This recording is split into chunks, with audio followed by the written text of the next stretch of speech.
get extension services, Kawira Mwangaza must. For public service to get working and people of Meru get services, Kawira must. For the Gen Z of this county to get employment, Kawira Mwangaza must. For people of Meru to get tangible and sustainable development, Kawira Mwangaza must. For respect for the rule of law to prevail in this county, Kawira Mwangaza must. For extrajudicial killings to end in this county, Kawira Mwangaza must. For goonism, hooliganism, acts of arsonists, banditry to end in Meru County, Kawira Mwangaza must. We have had several impeachment. We have gone to the Senate twice. And Mr. Speaker, we have tirelessly worked to see that Meru get redeemed from the poor leadership. Because, Mr. Speaker, through this motion, we are not fighting an individual. We are fighting the poor governance in Meru and the poor leadership in Meru, Mr. Speaker. Because you don't imagine where the governor doesn't understand the time to appoint, the time to appoint, the time to dismiss. The governor wakes up and decides to dismiss people, wakes up and decides to appoint people. And Mr. Speaker, there are laws and there are laws that govern various institutions in this county, whereby the governor is supposed to follow those laws and appoint accordingly. Mr. Speaker, so many people have mistaken this process of impeachment with the peace, and they have been talking about reconciliation. They have been talking about uniting the county assembly with the governor. But, Mr. Speaker, it is not an issue of peace. For us as an assembly, we have been very peaceful here, and also we are peaceful even up to date. We are peaceful, and it is not an issue of peace, Mr. Speaker, because we have been passing all the bills, we have been passing the motions, we have been passing the budget, we have been approving the nominees from the county executive. And, Mr. Speaker, when we do this, it means that we want to redeem our county and we want to save our people who elected us to come into this house, Mr. Speaker. Mr. Speaker, today we expected the governor to be here because she was served and she was supposed to be here because it's just like a court of law. And the allegations that the mover has put in this motion, it is the governor who was supposed to come and answer and say that she's not the one who did so and so. Maybe we could expect her to come and say that she's not the one who dismissed Virginia, because the mover has gotten the evidence whereby the governor herself has signed the letter to dismiss the CEO, Meru County Public Service Board. Mr. Speaker, I know the majority will call the day, but the minority will have their say. If given an opportunity anytime, I can impeach honorable members, not the governor. They are the people who have really sabotaged the development of this county and not the governor. I'm sorry to say that. One, the irregular payment of emergency call allowances to 161 doctors and medical officers using the wrong rates, leading to an excessive payment of 74,340,000, contrary to sections 452 and 46 of the Anti-Corruption and Economic Crimes Act, section 11 and 15 of the Public Officers Ethics Act, and section 12(1) of the Leadership and Integrity Act.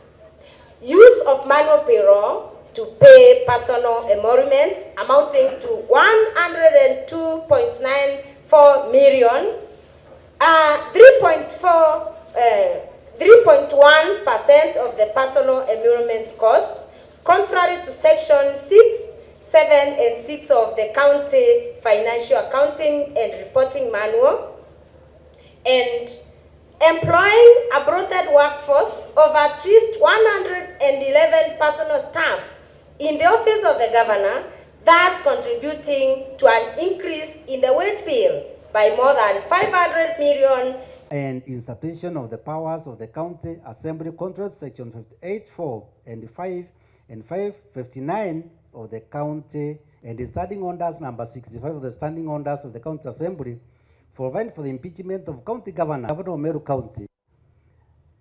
As despite previous impeachment processes and one conduct for abuse of office,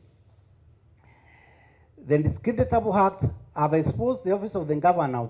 Have been presented in the county assembly, including petition number 5 of 2023, brought by 1,611 members of the public, and statement 64, 65, and 69 of the County Government Act 2012. 5, Section 4 of the Public Appointment County Assemblies Approval Act. 6, Section 4 of the Fair Governance. Articles 10, 73, and 75 of the Constitution require state officers at all times where investment and development corporation bond as required by law. Thus, the respective secretariats of the bond continue to draw and expend public funds without duty. The recommendations stroke resolutions of the county assembly requiring the governor to A, dismiss the county, demonstrate discipline and commitment in service to the people, and 3, promote public action, provides that a state officer shall behave whether in the public and meaning the office of the officer owns, and a person who contravenes this provision may be dismissed or otherwise removed from office. 59A, 60, 62, 63, 64, and 65 of the County Government Act 2012, the County Government 6 of the Meru County Investment and Development Corporation Act, and 10, Section 19 of the Meru County Water and Sanitation Services Act, by engagement, revoking the appointment of CPA Virginia Kawira Miriti as Secretary. It's now my pleasure, honorable members, to announce the results. Honorable members, those ones who abstained are 0. Those who did not vote are 0. The nay, those are the noes.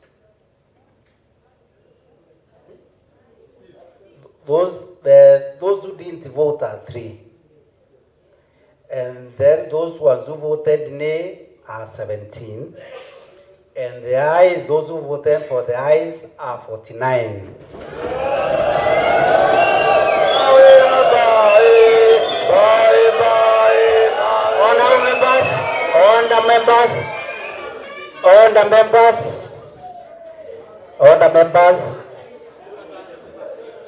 Order members, the results are that the ayes have it, and the motion is passed, and the governor stands impeached by the County Assembly of Meru.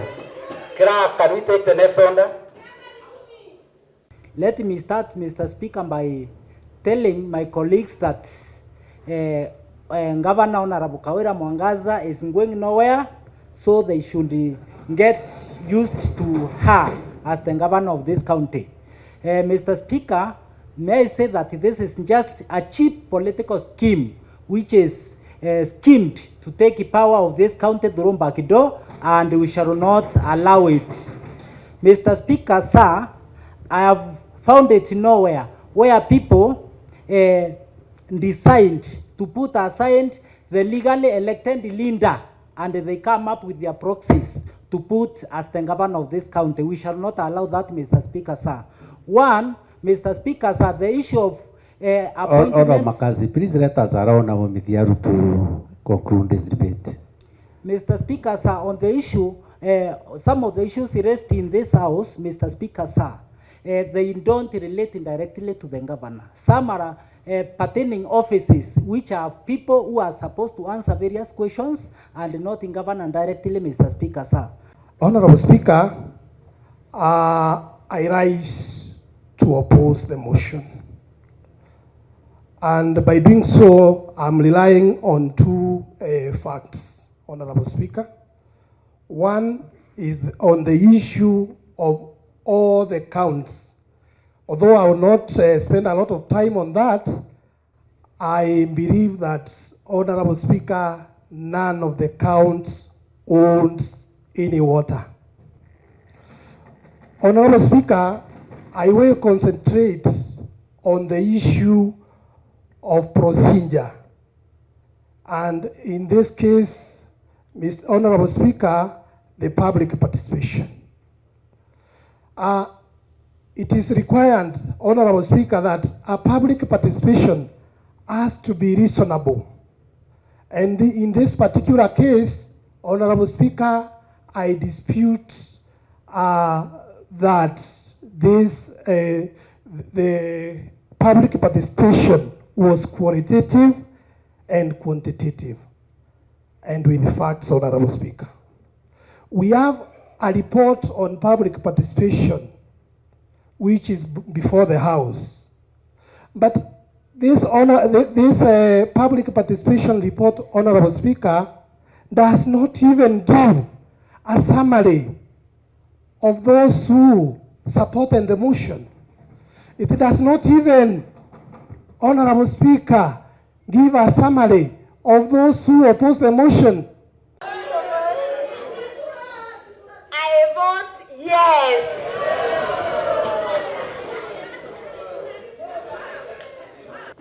I vote yes. It is a no from the residents of Kawira Ward. When I want, I vote no. For the people of Antubeto, Kiongo, and the Meru at large, I vote yes. For the redemption of Meru and on behalf of my people of Akita, I vote yes. And justice for the people of Meru County, I vote a strong yes. It is a yes. Honorable Nicholas Kenywa Josephat. It is a capital N and capital O. No.